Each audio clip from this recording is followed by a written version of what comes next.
I'm Laurie Cardoza-Moore, and this is Focus on Israel.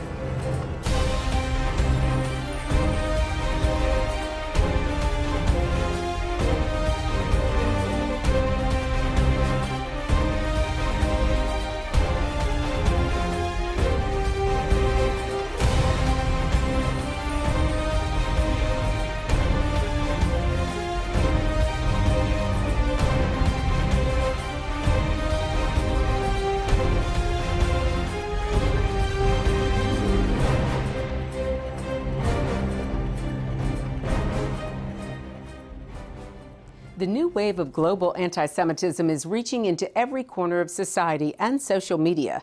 The Boycott, Divest and Sanctions movement has even made strides in the form of a cultural boycott of Israel, stoking fears of growing anti-Semitism within the entertainment community.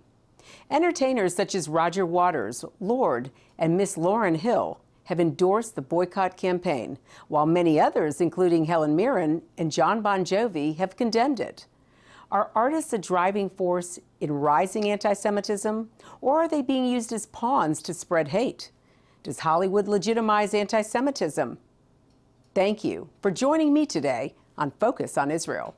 I'm Laurie Cardoza-Moore, founder and president of Proclaiming Justice to the Nations, a nonprofit organization dedicated to educating and sharing the message of Christian biblical responsibility to the people and land of Israel in the face of a growing global anti-Semitism. PJTN was birthed to stop the silence and alert Christians and all people of conscience to the reality of a world set on destroying Israel and the Jewish people. Since 2005, PJTN has fought against this hate and will always resist those who stand against the plan of God. Boycott activists recently worked unsuccessfully to stop the Eurovision Song Contest from being held in Israel. Thankfully, there's an organization that fights against this hate-driven agenda and educates entertainers and entertainment organizations about what BDS truly stands for: the destruction of the Jewish state. Liberate Art fights the cultural boycott campaign against Israel and connects members of the entertainment community with Jewish and pro-Israel organizations. Lana Melman heads up Liberate Art and is a leader in combating the cultural boycott against Israel. A 20-year veteran in the entertainment industry, Lana has spoken with over 1,000 artists and/or their representatives and was instrumental in preventing numerous cancellations of scheduled concerts and tours in Israel. She recently circulated a statement in support of Israel's right to defend herself, signed by over 300 Hollywood luminaries, including Arnold Schwarzenegger, Seth Rogen, Kelsey Grammer, Sylvester Stallone, and Sarah Silverman. She also hosted a celebrity anti-BDS panel discussion featuring musician Alan Parsons.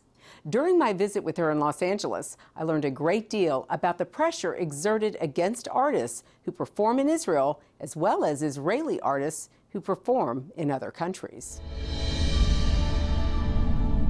So it's great to see you, great to have this time to spend with you. Thank you, it's my pleasure. Yeah, so Lana, tell us about yourself and your own journey into evolving into this whole movement to confront this the issue of cultural boycott, divestment, and sanctions against the state of Israel. Well, this work combines the two great passions in my life, outside of my friends and family, and that is my love of Israel and my love of the entertainment field. I have spent my entire adult career in the entertainment world. I started off as an entertainment lawyer. I worked as a business affairs negotiator. I was a creative executive at both the network and studios, and I also wrote and produced. Wow. So I have a huge background in the arts. I feel it's incredibly important. I think they enrich life for all of us, and they're a great connector between people and places. I think they help us understand each other better. Right. And then I also have this profound love of Israel. And that really started with my very strong connection with my family, particularly my mother's side of the family. And I had a very strong sense that of being part of a tribe when I was growing up, knowing that we were all connected and that, you know, we were moving through life together. And then when I was around 9-ish, my mom told me the story of the Holocaust. Oh, wow. And she told me this, you know, horrifying tale that ended with the miracle of Israel. And it was as if my DNA changed. I just understood on a very profound level that this tribe that I belong to is much bigger. And that as Jews we share a common destiny in a great many ways. So then in around 2011, just when the cultural boycott campaign really started heating up, I decided to switch gears and take the contacts I had made, all of the skill sets I had developed, and combine it to counter, to fight, and defeat the cultural boycott campaign against Israel. The cultural boycott is part of one aspect of the Boycott, Divestment, and Sanctions campaign against Israel. And it's often known by the acronym BDS, right? Okay, so B stands for boycott, and these people are advocating for an economic boycott of Israel, academic, cultural, and sporting competitions. The D stands for divestment, which means that they want all of the financial institutions and pension funds to divest and not, invest in Israel businesses. Right. And then there's sanctions, which is something that you are very much aware of, and where they're advocating for international forums to single out Israel for sanctions, right? The Democratic Liberal Society of Israel for sanctions. It's outrageous. Right. The question is, how do you get the world to isolate a country, an open, liberal democracy? And their goal is to demonize Israel to such an extent that the world feels justified in isolating it and turning a blind eye at its destruction. One of the things that all dictatorships have in common is that they all try to control the distribution of art, right? Interesting. Because that's how they control thought. And artists need two things to thrive. They need the freedom to create, but also the freedom to share. So what these dictatorships always do in order to control their people and get them to do what they want them to do is that they control and censor distribution. Well, if you look around today, the only groups and entities that are fostering this kind of censorship and an attempt to control the distribution of art is other, totalitarian regimes and BDS, right? That's where you're seeing it. So one of the things that makes the cultural boycott so incredibly dangerous is that it uses the celebrity of artists to disseminate misinformation and lies about Israel. The millenniums today, and there are fabulous statistics on there and they're staggering, something like 70% of millenniums get their information online, right? Absolutely. And they get it from social media. And millenniums are fascinated with celebrity and the world of entertainment. They love films, they love music. So these anti-peace, anti-Israel groups use the celebrity of the artists in order to communicate misinformation. And I just want to explain a little bit about how it works, okay? What that's the strategy, is to use the artists. But the tactics are such. So let's say a musician, the Rolling Stones, Rihanna, or even like a lesser-known jazz musician wants to go to Israel.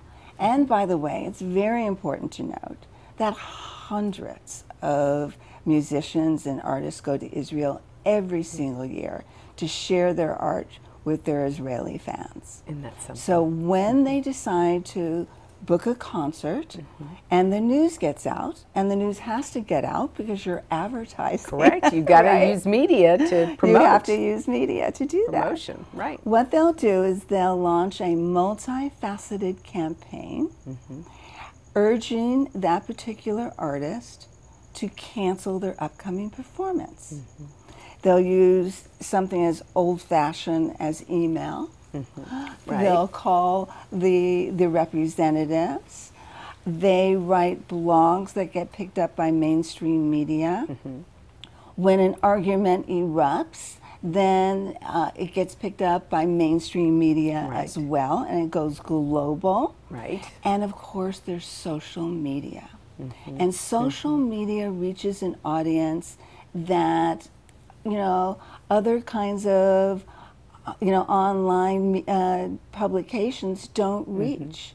You're reaching a vast, vast audience. So the way they do it, they issue the call, and the tactic is they accuse Israel of horrendous crimes against humanity, which are completely false. And then in their campaign, they say to the artists, if you keep your concert date in Israel, that means you support these hellacious crimes against humanity. So what they are doing is that they are slandering the Israeli people, all 7+ million of them, as well as the individual artists. They are calling the artists racist and, you know, supporters of apartheid and supporters of genocide, all of which is an outrageous lie. And that gets the attention of a group of people around the world, particularly millennials, who follow news about celebrities, The goal is really twofold. The first thing is that what people think about is getting a cancellation, pressuring an artist to cancel. Very few do, by the way. I was personally involved when Alicia Keys was scheduled to perform in Israel. And it was probably one of the ugliest campaigns I've ever seen. It made the news all the time. Alice Walker issued an open, who's the author of The Color Purple, issued an open letter asking her soul sister not to perform in apartheid Israel, which of course it is not apartheid. That's a complete falsehood. And all of her representatives were bombarded. They took a petition and they marched up to the charity that she supports, which saves the lives of children. And they made a big to-do and got coverage about presenting that. It was unbelievably intense. And I worked with her representatives and helped them understand some of the stuff that was going on in social media, some of a lot of it was being orchestrated and wasn't, you know, original, authentic in any way. And ultimately, she issued a wonderful statement to the New York Times, focusing on the universality of music and its ability to create peace. Another person where I worked very, very closely with was Scarlett Johansson's publicist. Scarlett Johansson was the representative of SodaStream. They have a wonderful, wonderful business. They had one of their factories was in the West Bank. They provided all of their Arab employees. Now this is, SodaStream is an Israeli-owned company. Yes. So at the same time, she was the ambassador for Oxfam. And it got an Oxfam International, there's a lot of different Oxfam's, right, basically threw her under the bus. Oh, no. Very, very publicly. They made, threatened to withdraw her ambassadorship. It was a nightmare. So I was up to 1 o'clock in the morning talking to the publicist, providing him with information, finding out how she felt, where she was with this. She's a remarkable woman, by the way, very strong-willed, very determined, and she took the bull by the horns, and basically she divorced Oxfam. She said, "You don't get to fire me, I quit." Good for her. Right? And then she made a wonderful statement about SodaStream, and she kept her her sponsorship of it, and it aired on Super Bowl. So the publicity around it was through the roof. This factory was in an area that was providing jobs for Arabs. Talk a little bit about that. Great jobs for Arabs. They were integrated in all levels of the company, from the the highest level management. Right. They were the best paid people in the neighborhood. They had plentiful jobs. They, transportation was provided for them. It was kind of like the exact role model of what the world claims it wants to see. Arabs and Jews working side by side in friendship and working together to create this environmentally, wonderful product. And yet it didn't matter. It didn't matter to the people who supported BDS that the closure of this factory would mean the loss of real jobs for Palestinian people. So in addition to that, which is directly involved, that's basically kind of defense work. And I did a lot of that, particularly when I was before I started my new company, which is Liberate Art. And what I do now, I very much go on the offense. And I provide a platform for artists and celebrities to speak out about their support of Israel and their stance against BDS. So part of what I do is I change the conversation and invite people to examine the morality and ethics and the impact on them personally of the BDS tactics. And there are lots of musicians and artists of all kinds who find this repugnant, and they need a platform to speak out. So one of the most recent success stories for Liberate Art is that we created and put together the first ever celebrity anti-BDS panel. It was fantastic.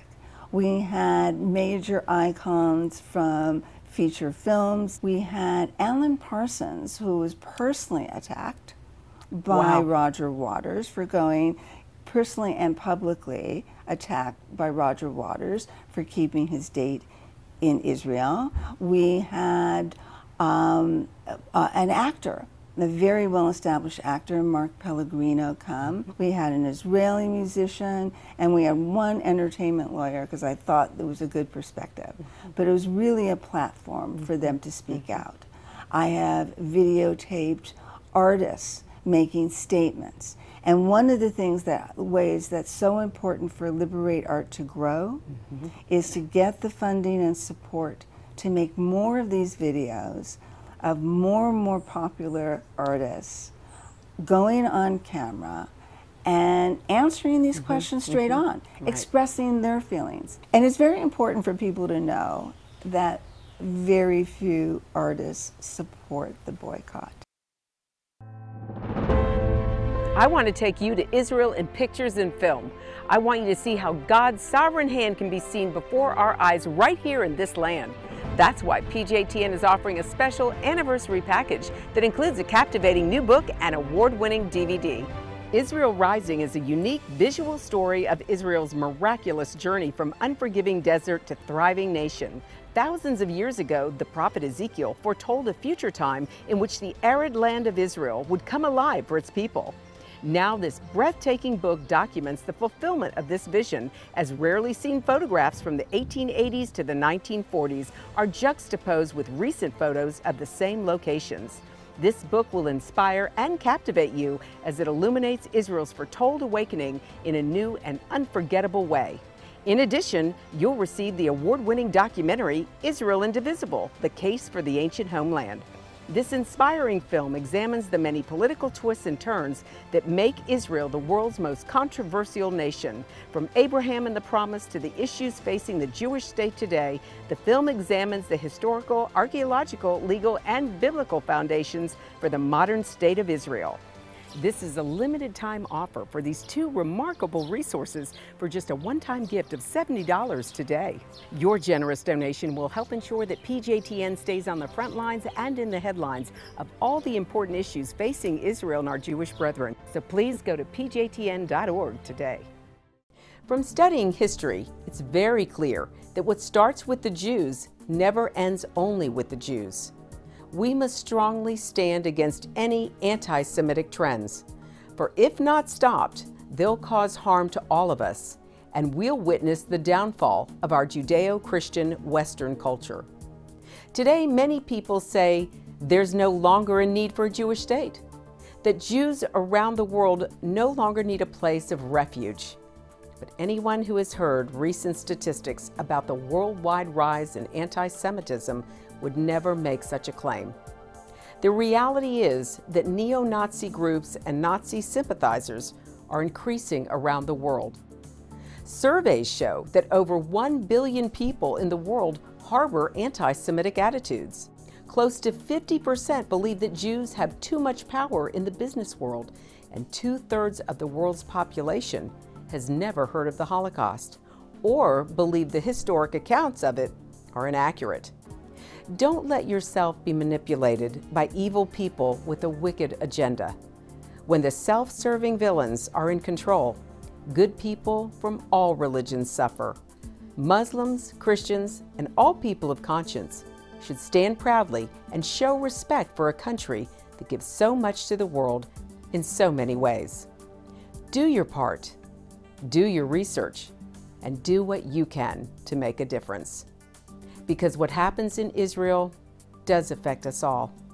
This is not just a Jewish or just an Israeli problem. This is a problem for all humanity, for each and every one of us who believe in freedom and human rights. Learn more about what you can do at pjtn.org.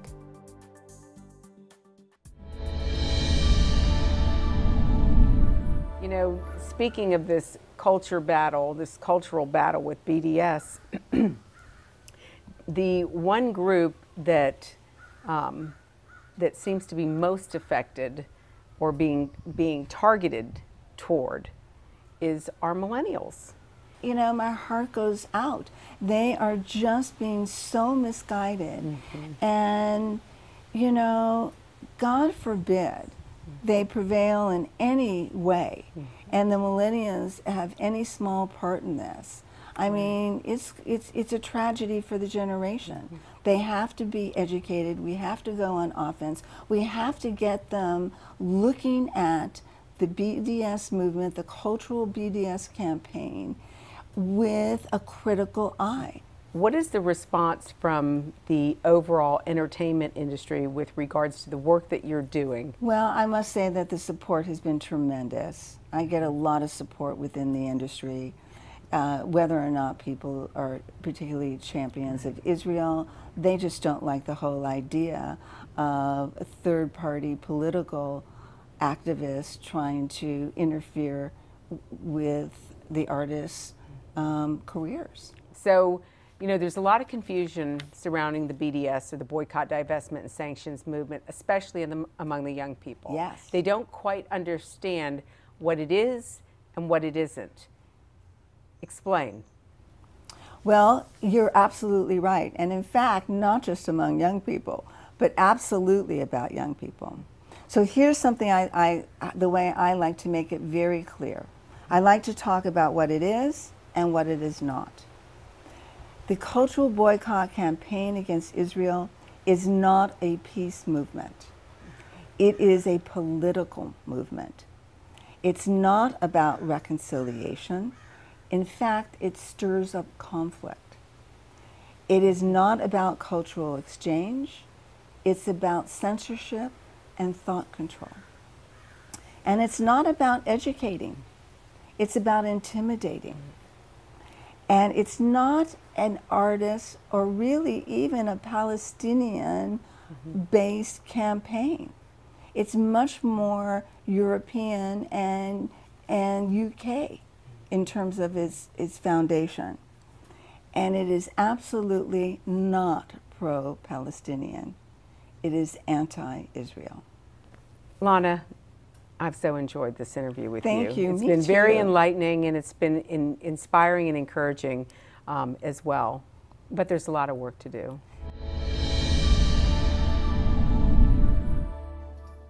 Well, that's our program for today, and I want you to know we appreciate your support. The time to take a stand is now. Be a leader in your community and in your church. One person can make a difference. Get involved with and support pro-Israel organizations such as PJTN. Call your senators, congressmen. Let your elected leaders hear from you. Visit our website to learn more. Sign up to receive free action alerts and order our films to share with family and friends. Please encourage everyone you know to tune in and become informed. If you're interested in starting a local PJTN chapter to combat anti-Semitism in your community, please contact us at info@pjtn.org. God bless you, and thank you for all you do on behalf of our Jewish brethren and all Israel. We'll see you next time on Focus on Israel. To support this program, send your tax-deductible gift to Proclaiming Justice to the Nations, P.O. Box 682711, Franklin, Tennessee 37068. You can also support PJTN online. Visit pjtn.org or call 1-877-873-9020. Anti-Semitism has reached epic proportions, and Israel is now surrounded by nations who seek its destruction. For Israel to lose just one battle would mean losing everything. As Christians, it is our biblical responsibility to stand with our Jewish brethren and Israel. PJTN needs your help to reach more Christians with this urgent message. Please visit our website to become a member today and order our award-winning documentaries. You must decide that you won't be silent. Sign up now at pjtn.org. God bless you, and thank you for your support and prayers.